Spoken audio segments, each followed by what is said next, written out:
Hey everybody, this is Dr. Jeff Dolgus, and this is your TMJ Technique of the Week. Today we're going to talk about how to dial down activity in that pesky masseter muscle. We're going to look at a technique that you can use every day for the next week to see if you can get a hold of some of the symptoms that might be caused by this muscle being contracted all the time. And then we're going to see how you could tell if Botox might be helpful for you or not. So the first thing we're going to do is we're going to identify where the masseter muscle is. I want you to put your fingers on the sides of your cheek and tap your teeth together gently.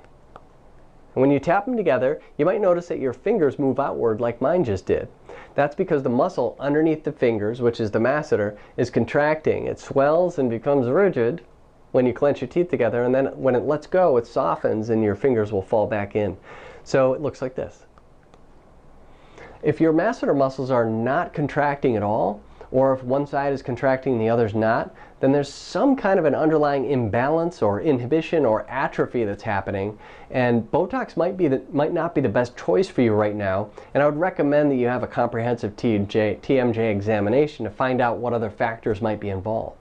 But if those masseter muscles are working hard, if they're able to be contracted, or if they feel tight all the time to you, then Botox might be a very good tool for you. Before we do that, however, I want you to try this technique for a week. If your symptoms don't get better, then you can consider Botox. But you may be able to avoid that whole thing altogether, so why not give it a try? Here's what you're going to do. You're going to put your fingers on the sides of your cheek, and you're going to squeeze your teeth together, and then let go. Now notice my whole face didn't contract and my neck muscles didn't contract when I squeezed my teeth together. You should be able to squeeze the teeth together. Now you don't have to break your teeth, so you don't have to squeeze really hard. You're just trying to activate the muscle. So you don't need your neck muscles and you don't need your facial muscles. So if you look like this, when you clench your teeth together, you're way overdoing it. Practice this a few times until you can clench your teeth together without making a funny face and without contracting your neck muscles. Isolate. So once you're able to do that, I want you to clench together and hold. And while you hold contraction in those muscles, I want you to say either in your mind or out loud, I feel resistance. And then when you let go after a few seconds, you're going to say, I let it go. So it looks like this. I feel resistance.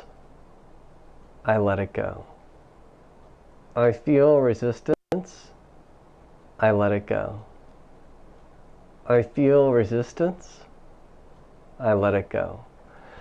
Now you noticed I moved my fingers a little bit with each repetition. I'm going to have you do this 5 times. The reason you moved your fingers is because you're trying to feel the whole muscle.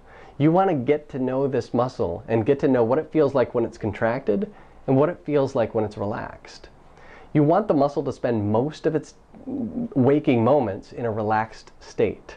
So the whole point of this exercise is to feel both the contraction and the relaxation so that you have a sense for the contrast. I want you to do this in repetitions of 5. I want you to do it 3 times a day. So maybe once in the morning, once in the middle of the day, and once before you go to bed. Make sure you repeat that mantra. If after a week your symptoms are unchanged and you're still having some trouble, then by all means go visit your dentist or your TMJ expert and talk about Botox. I hope this technique is helpful for you. Please leave your comments below. Hit subscribe if you like my videos. This is Dr. Jeff Dolgus, and I'll see you next time.